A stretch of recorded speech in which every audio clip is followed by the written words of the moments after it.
नमस्कार प्यारे बच्चों, कैसे हो आप लोग। उम्मीद करता हूँ कि संकट के समय में आप लोग अपनी पढ़ाई भी जारी रखे रहेंगे और अपने उत्तम स्वास्थ्य का भी ध्यान दे रहे होंगे। हम शुरुआत करने जा रहे हैं परिषद अध्ययन भाग 1 का पार्ट 1 और पार्ट का नाम है प्राणियों का जीवन क्रम। लेकिन उससे पहले मैं आपको आज का सुविचार बता देना चाहता हूँ। परिश्रम का फल मीठा होता है। मतलब आप कोई भी फील्ड में रहो, किसी भी क्षेत्र में रहो, लेकिन अगर आप जी जान लगा करके अगर मेहनत करते हो तो निश्चित ही क्या होगा, आप सफल भी रहोगे और उसका फल भी क्या रहेगा, मीठा रहेगा। तो हम लोग आते हैं अपने पहले पार्ट की तरफ। और मैंने जैसे आपको बताया कि पार्ट का नाम है प्राणियों का जीवन क्रम। प्यारे बच्चों, आप लोगों ने देखा होगा कि हमारे आसपास बहुत से प्राणी होते हैं। ठीक है, आप लोग अपने जहाँ रहते हो वहाँ पे कहीं मुर्गी, कुत्ते, कभी कभी आप लोग को बंदर भी देखने को मिल जाता होगा मदारियों के माध्यम से। ठीक है, उसके अलावा आपने कहीं बकरी भी देखा होगा, ठीक है, मछली भी देखा होगा। तो क्या आपको पता है कि जो उनके बच्चे जन्म लेते हैं वो किस माध्यम से जन्म लेते हैं? शायद आप बहुत छोटे हो, आपको अभी नहीं मालूम होगा। कुछ बच्चों को इसको ये बातें ध्यान में भी आई होगी। ठीक है, तो मैं सबसे पहले शुरुआत करना चाहता हूँ कि प्राणियों के जो बच्चे होते हैं वो 2 तरीके से मतलब जन्म लेते हैं। कुछ प्राणी के जो बच्चे होते हैं वो माँ के पेट से ही जन्म लेते हैं। ठीक है, पहले माँ के पेट में उनकी वृद्धि होती है, उनका विकास होता है, और जब उनका विकास कार्य पूर्ण हो जाता है, जब उसकी कुछ अवधि होती है, और भिन्न भिन्न प्राणियों में ये जो बच्चों के पेट में या माँ के पेट में जो विकास होने का जो समय है वो भिन्न भिन्न होता है। कुछ प्राणियों में अधिक समय होता है तो कुछ प्राणियों में कम समय का होता है। ठीक है, और वो जब समय पूर्ण हो जाता है तो अपने माँ के उदर से वो बाहर आते हैं। ठीक है, और बाद में उनका पालन पोषण होता है। तो कुछ प्राणी ऐसे भी होते हैं जो माँ के पेट से नहीं जन्म लेते, पहले वो अंडों के रूप में जन्म लेते हैं। फिर अंडों का क्या होता है, उस अंडों को सेया जाता है। ठीक है, सेती है माँ, और फिर बाद में उस अंडों का भी कुछ क्रम होता है, समय होता है। जब वो समय परिपूर्ण हो जाता है, अर्थात पूरा हो जाता है, तो बच्चे क्या करते हैं, उस अंडों को फोड़ करके बाहर आते हैं। ठीक है, तो इस प्रकार से प्राणियों में 2 प्रकार से जन्म होता है, कुछ अंडों के माध्यम से तो कुछ डायरेक्ट जो प्रत्यक्ष पेट से जन्म लेते हैं। तो आपके ध्यान में आया होगा, आपने कभी नोटिस किया है अंडे देने वाले प्राणी कौन से हैं, डायरेक्ट माँ के पेट से जन्म लेने वाले प्राणी कौन से हैं? आपने से कुछ लोग तो नोटिस किए ही रहोगे।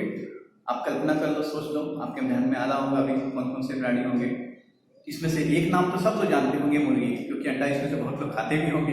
ठीक है, तो चलो हम लोग पाठ की शुरुआत करते हैं जो आपके किताब में दिया गया है, और मैं कुछ जो आपको चित्र भी दिखाऊंगा जो आपके टेक्स्ट बुक में दिया गया है। ठीक है, तो देखिए सबसे पहले दिया गया है आप में पाठ में प्राणियों की वृद्धि का मतलब होता है किस प्रकार से उनका विकास होता है। ठीक है, उनकी शारीरिक रचना में किस प्रकार से वृद्धि होती है।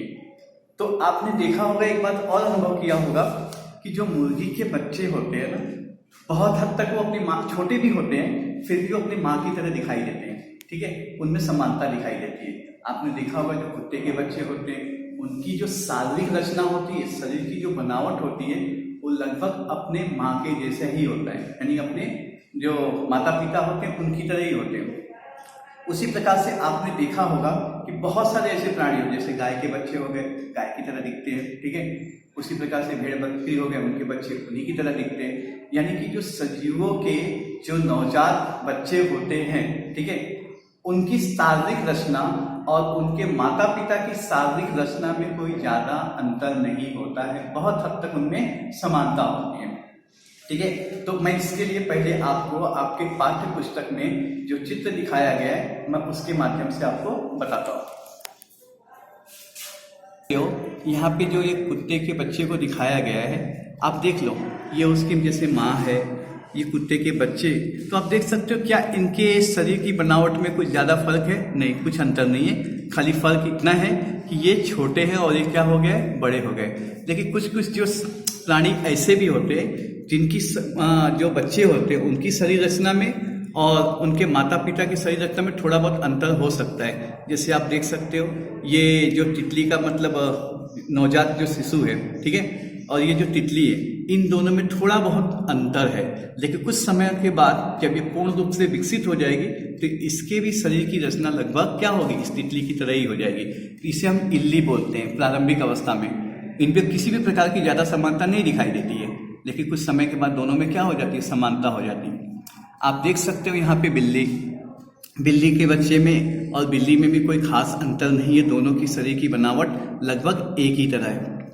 उसी प्रकार से आप यहाँ बकरी को भी देख सकते हो, बकरी और उसके बच्चे में भी कोई खास अंतर नहीं है, लगभग दोनों क्या है, एक ही जैसे है। तो इसका मतलब कि अधिकांश प्राणियों में क्या होती है, उनके नवजात शिशुओं में और उनमें समानता होती है। ठीक है, तो फिर हम आते हैं अपने पाठ की तरफ।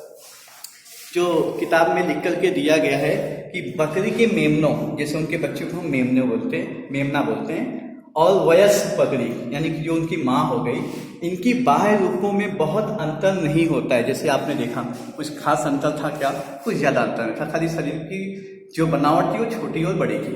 ठीक है, और बिल्ली के बिलौटे, बिल्ली के बच्चों को हम बिलौटे बोलते हैं, और बड़ी बिल्ली में भी अधिक अंतर नहीं होता है। ठीक है, अब ये प्राणी अंडे नहीं देते, बिल्ली भी अंडा नहीं देती है और कुत्ते भी अंडा नहीं देते हैं। ठीक है, मैंने आपको जैसे पहले ही बताया कि कुछ प्राणी क्या करते हैं, अंडे देते हैं, और कुछ प्राणी क्या करते हैं, उनके बच्चों का जो विकास होता है उनके उदर मतलब पेट में होता है। तो बिल्ली हो गई और कुत्ते हो गए, इनके बच्चों का जो विकास होता है वो उनके पेट में होता है, इसलिए ये अंडे नहीं देते हैं। इनके शिशुओं की वृद्धि उदर में, उदर मतलब पेट में होती है, और माँ के उदर से ही इनका जन्म होता है, और ये प्राणी अंडे नहीं देते हैं।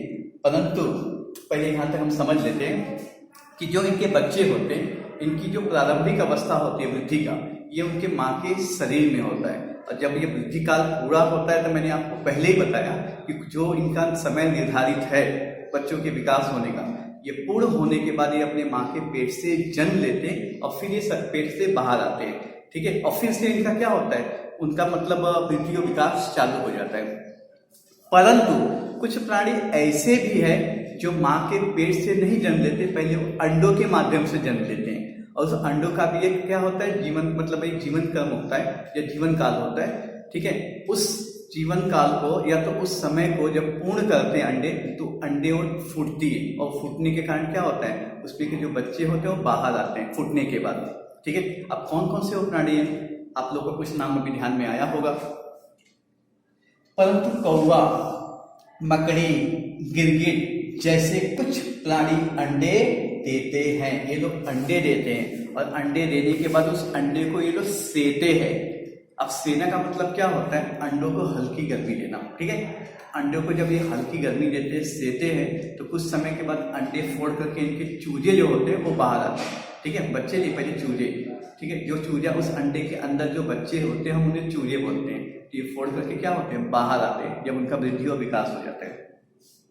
तो आपके प्राणियों की वृद्धि में इतना बताया गया है। ठीक है, अब हम चलते हैं इसी वर्ग में से, जैसे हम ले लेते हैं, इसमें तो दिया नहीं है, हम मुर्गी वर्ग को ही ले लेते हैं। मुर्गी वर्ग में किस प्रकार से अंडों से लेकर के बच्चे जब तक बाहर आते हैं उनका जीवन क्रम किस प्रकार से होता है, ये आपकी पाठ्य पुस्तक में दिया गया है। तो हम इसे समझते हैं। जैसे मुर्गी के चूजों का अंडों से जन्म। अच्छा, आपने कभी अपने आसपास देखा है किसी मुर्गी ने अंडा दिया है, आप देखते हो क्या करती है, जब वो अंडे देती है तो अंडों देने के बाद से वो क्या करती है, किसी गड्ढे में या किसी मिट्टी में अंडे को जन्म देने के बाद से वो हमेशा अंडे पे बैठ कर कुछ समय बैठी रहती है।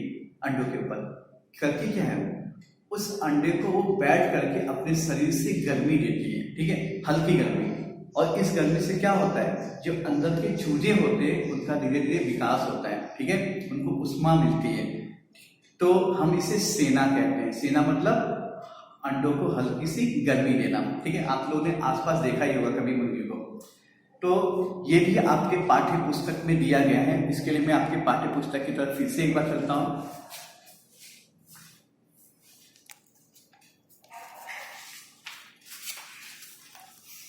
आप देख सकते हैं कि मुर्गी सबसे पहले क्या देती है, अंडे देती है। ठीक है, अंडे देने के बाद से वो क्या करती है, अंडों के ऊपर बैठ करके उन्हें सेती है। सेने का मतलब क्या होता है? अंडों को हल्की गर्मी देने के लिए मुर्गी के अंडों पर बैठने की क्रिया को अंडे सेना कहते हैं, यानी अंडों को गर्मी देना कहते हैं। ठीक है।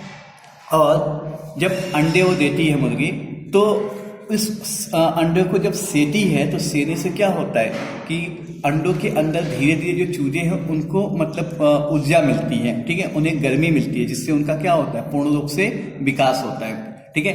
और जब ये वृद्धि काल पूरा हो जाता है तब क्या होता है, वो अंडे फोड़ करके बाहर आते हैं। चलो हम इसमें देख लेते हैं कौन कौन से प्राणी अंडे देते हैं। चींटियां। उससे पहले मैं आपको एक और बात बता दूं कि ऐसे बहुत सारे प्राणी होते हैं हमारे आसपास जो अंडे देते हैं, लेकिन हमारे नज़र में नहीं आते हैं कि वो अंडे देते हैं, क्योंकि उनके अंडे इतने छोटे होते हैं कि हमें अपनी आंखों से दिखाई नहीं देते, या तो दिखाई भी देते हैं तो हम उसे कभी गौर नहीं करते हैं। ऐसे कौन कौन से प्राणी हैं आप देख सकते हो, जैसे चींटियां हो गई, तितलियां हो गई, मछलियां हो गई, मेढक हो गए, सांप हो गए, ये सभी प्राणी अंडे देते हैं।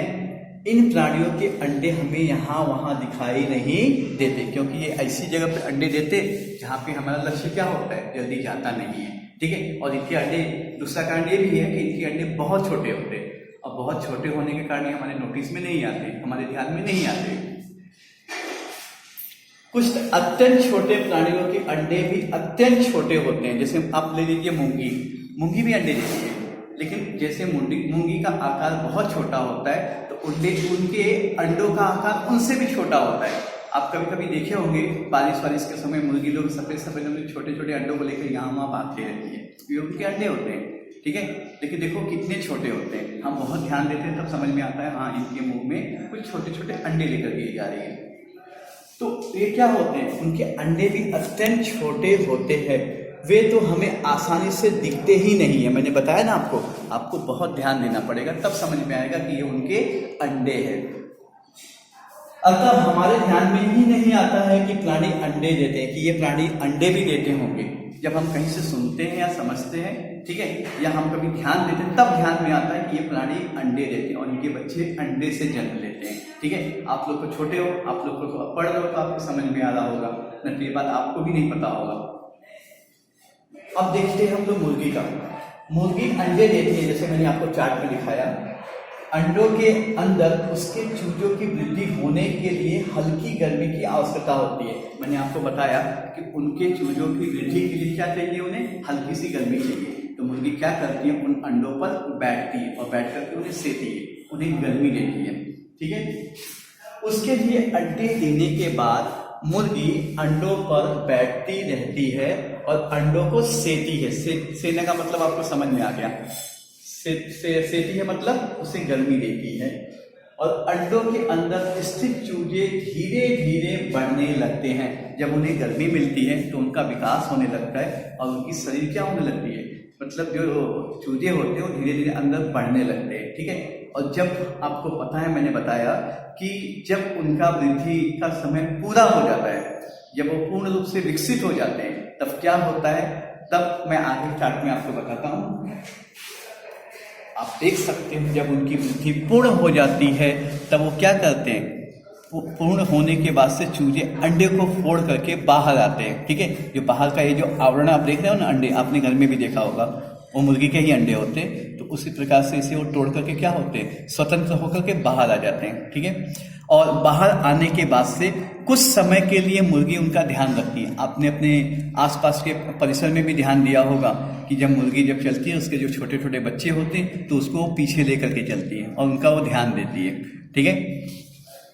तो आगे आपकी किताब में जो दिया गया है कि वृद्धि पूर्ण होने पर चूजे अंडे तोड़कर बाहर निकलते हैं और चूजों के कुछ बड़े होने तक मुर्गी इन चूजों का ध्यान रखती है।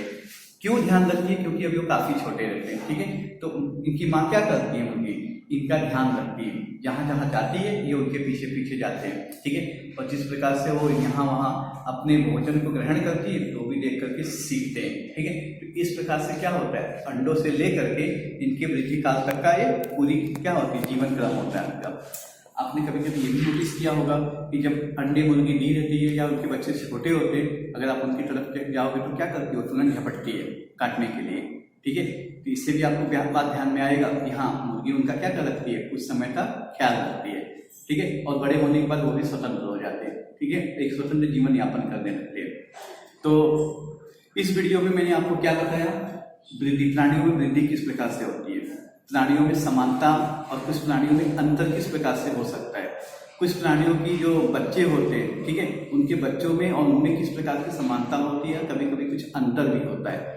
और इसके आगे मैंने आपको बताया मुर्गी के चूजों का अंडों से बाहर निकलना, कि किस प्रकार से जो मुर्गी के चूजे हैं वो अंडों से क्या होते हैं, पूर्ण रूप से विकसित होकर के बाहर आते हैं, ठीक है। तो मुझे ऐसा पूरी उम्मीद है कि आपको ये वीडियो समझ में आया होगा जो मैंने अभी तक आपको बताया, ठीक। और इसी पे आधारित मैं आपको एक गृहकार्य दे रहा हूँ, जिससे लिख करके, ठीक है, आपको अपने कॉपी में लिखना है और लिख करके, जैसे आपको नियम बताया गया होगा पहले वाले वीडियो में भक्ति मैडम ने और मिश्रा सर जी, ठीक है, और दास सर द्वारा जो आपको बताया गया था कि आपको बाय फ्राइडे यानी कि शुक्रवार तक इसके जो भी प्रश्न आपको गृहकार्य में दिए जा रहे हैं उसे लिख करके आपको क्या करना है, उसकी फोटो खींच करके आपको अपने पर्सनल ग्रुप में, यानी जो आपका व्यक्तिगत ग्रुप का कक्षा चौथी का है उसमें भेजना है, ठीक है। और शिक्षकगण उसे जांच करके आपको उसका प्रतिशत बताएंगे कि आपका उत्तर सही है या गलत है। जैसे मैंने पहला प्रश्न दिया है कि माँ के उदर से तथा अंडों से जन्म लेने वाले प्राणियों की सूची बनाइए। अब जरूरी नहीं है कि ये सूची आप केवल पाठ्य पुस्तक में दिए गए प्राणियों के नाम का ही बनाएंगे, आपको इस पाठ्य पुस्तक में दिए गए प्राणियों के अलावा और अगर अन्य प्राणियों का भी नाम मालूम है कि जो माँ के उदर से जन्म लेते हैं या अंडों से जन्म लेते हैं, तो आप उसकी पूरी सूची बना करके आप बताएंगे, ठीक है, और इसे लिख करके मतलब व्हाट्सएप ग्रुप में आप भेजेंगे। तो आज के वीडियो में केवल इतना ही, ठीक है, और हम मिलते हैं अगले वीडियो में, इस पाठ्यक्रम के हम आगे बढ़ेंगे। तब तक के लिए थैंक यू वेरी मच, धन्यवाद, बाय।